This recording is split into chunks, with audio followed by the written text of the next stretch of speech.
জাহান্নামের ওপর দিয়ে বানানো ভয়ঙ্কর একটি সেতু, যার নাম হলো পুলসিরাত। বিচার দিবসে প্রত্যেক মুসলমানকে এই সেতু দিয়ে পার হতে হবে। এটি হবে চূড়ান্ত এক পরীক্ষা। এই সেতুটি জাহান্নামের ওপর দিয়ে বানানো হয়েছে, আর এই সেতুর শেষ প্রান্তে থাকবে জান্নাত। যে ব্যক্তি এই সেতু পার হয়ে যাবে সে ব্যক্তি জান্নাতে চলে যাবে, আর যে ব্যক্তি পুলসিরাত পার হতে গিয়ে নিচে পড়ে যাবে সে ব্যক্তি জাহান্নামে চলে যাবে। সেই দিন মানুষ এই সেতু পার হবে তার ইমানের শক্তিতে ও আমলের ভিত্তিতে। দুনিয়ার জীবনে যে যত বেশি আমল করবে তারা খুব সহজেই এই সেতু পার হয়ে যাবে। মুমিন ব্যক্তিরা এই সেতু আলোর গতিতে পার হয়ে যাবে। আবার কিছু মুমিন ব্যক্তিকে ফেরেশতা এসে নিজ হাতে সাহায্য করে পার করে নিয়ে যাবে। আর যে সকল ব্যক্তি দুনিয়াতে দুর্বল আমল করবে তারা এই সেতুতে ধীর গতিতে আগাবে এবং চলতে চলতে তারা নিচে পড়ে যাবে, অর্থাৎ জাহান্নামে পড়ে যাবে।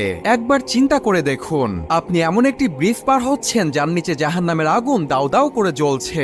এই দৃশ্যটা কতটা ভয়ঙ্কর হতে পারে।